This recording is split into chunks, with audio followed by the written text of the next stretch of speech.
नमस्कार, मुंबई के वर्ली इलाके से मैं Sohit Mishra city express show लेकर आपके सामने हाजिर हूँ। शो की हम शुरुआत करेंगे काशी की खबर के साथ, क्योंकि करीबन 33 महीनों के इंतज़ार के बाद काशी विश्वनाथ धाम का काम पूरा हो चुका है। कल प्रधानमंत्री नरेंद्र मोदी इसका लोकार्पण करेंगे। काशी विश्वनाथ धाम में छोटी बड़ी 23 इमारतें और 27 मंदिर हैं। इससे आप इसकी भव्यता का अंदाज़ा लगा सकते हैं। काशी विश्वनाथ कॉरिडोर का निर्माण होने से अब यहाँ आने वाले श्रद्धालुओं को तंग और संकरे रास्ते से निजात मिलेगी। इस पूरी जगह को खूबसूरत लाइटों से सजाया गया है। आसपास के घरों को एक रंग में रंगा गया है। सड़कों से लेकर चौराहे तक झालरें लगाई गई हैं, जिससे कॉरिडोर की सुंदरता में चार चांद लग गए हैं। ज़्यादा जानकारी दे रहे हैं सहयोगी कमाल खान।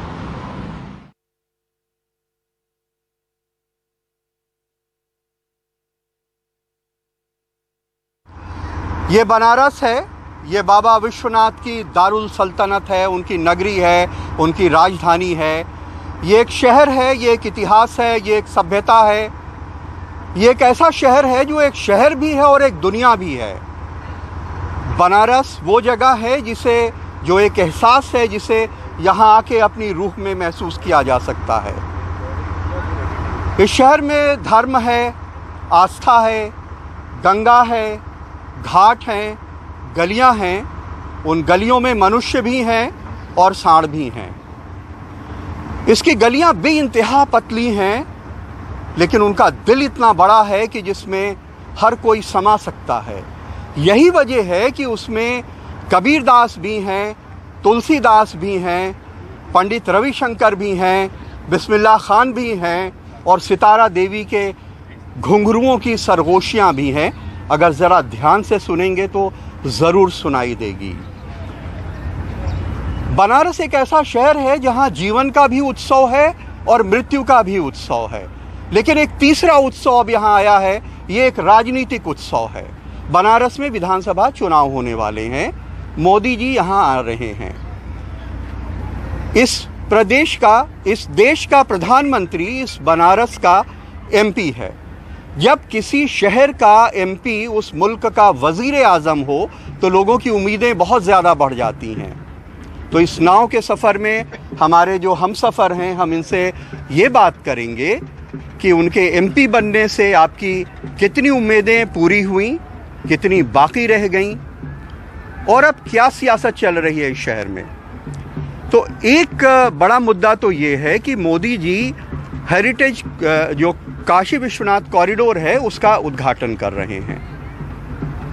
दो तरह की सोच है। एक सोच ये है कि जो पुरानी गलियों, पुरानी इमारतों को तोड़ करके एक बहुत बड़ा भव्य कॉरिडोर बनाया गया, इससे श्रद्धालुओं को बहुत आसानी होगी, बड़ी तादाद में लोग वहाँ पहुँच पाएंगे, सुविधा होगी। उन्हें पहले पतली गलियों से गुजरना पड़ता था। दूसरी सोच ये है कि जो बनारस की गलियाँ हैं वो बनारस की जान हैं।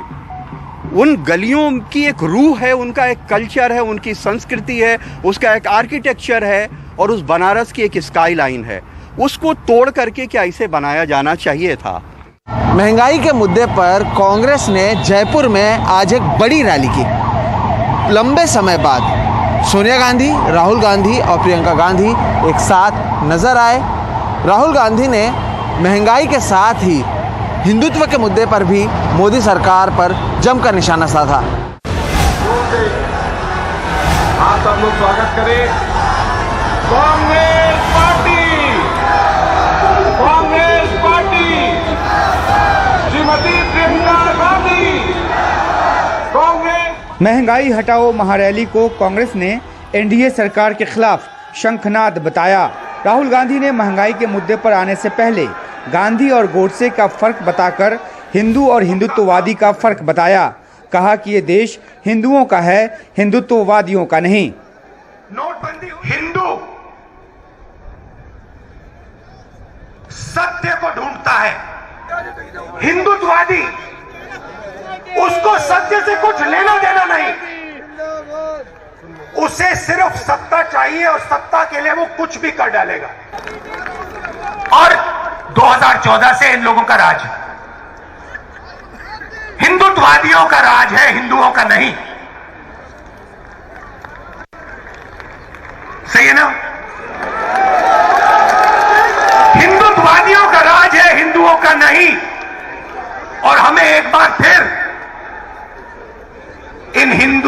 हिंदुत्ववादियों को बाहर निकालना है और एक बार फिर हिंदुओं का राज लाना है।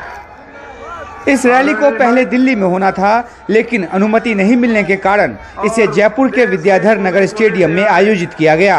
राजस्थान में कांग्रेस की सरकार है और इस रैली में बड़ी तादाद में भीड़ जुटी। सभी साथियों से अनुरोध की जोर से राहुल गांधी ने पीएम मोदी पर उद्योगपतियों से साठगांठ का आरोप दोहराया। सुबह उठते ही कहते भैया आज अदानी अंबानी को क्या दें,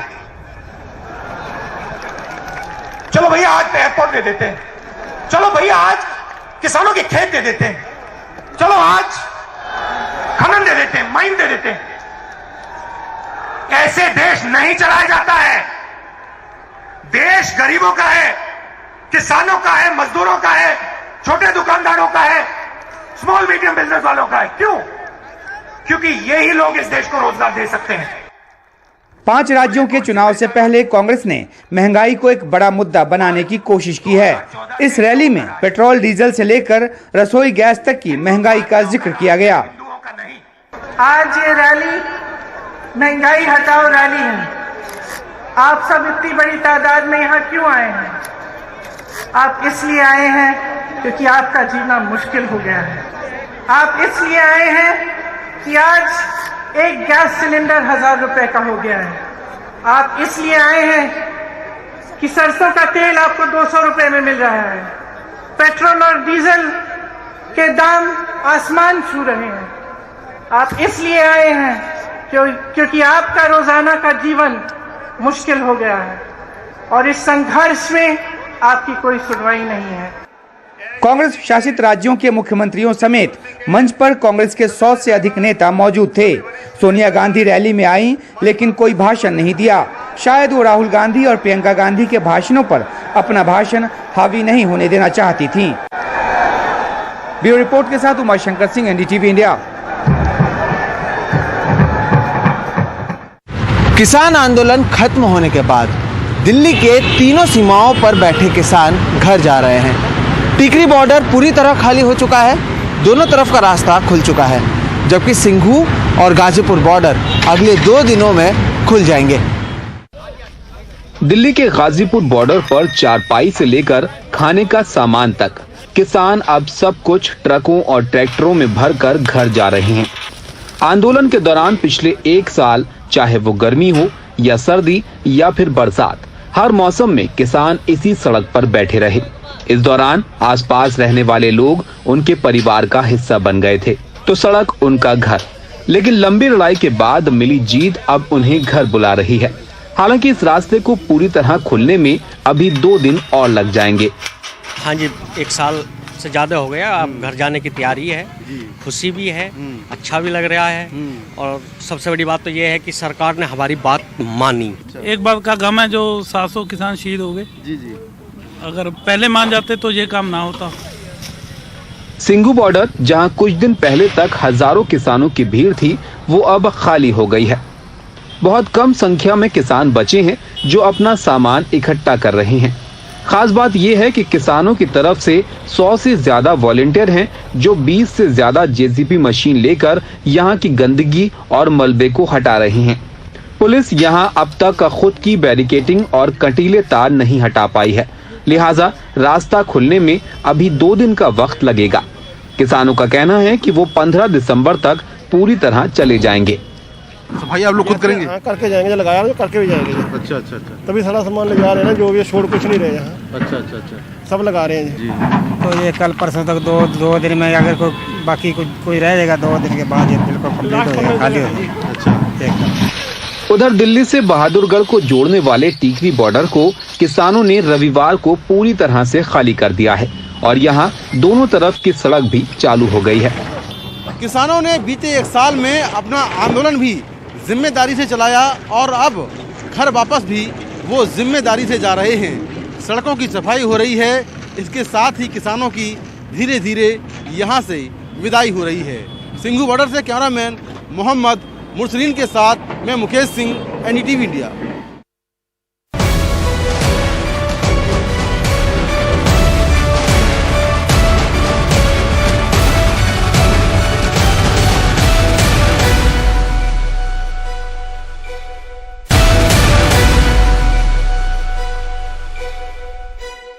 सिटी एक्सप्रेस में अगली खबर है चंडीगढ़ से, जहां पर फूलों का प्रदर्शन हो रहा है। 200 से ज़्यादा तरह के गुलाबों का प्रदर्शन यहां पर किया जा रहा है और इस प्रदर्शन में एक से एक गुलाब शामिल हैं।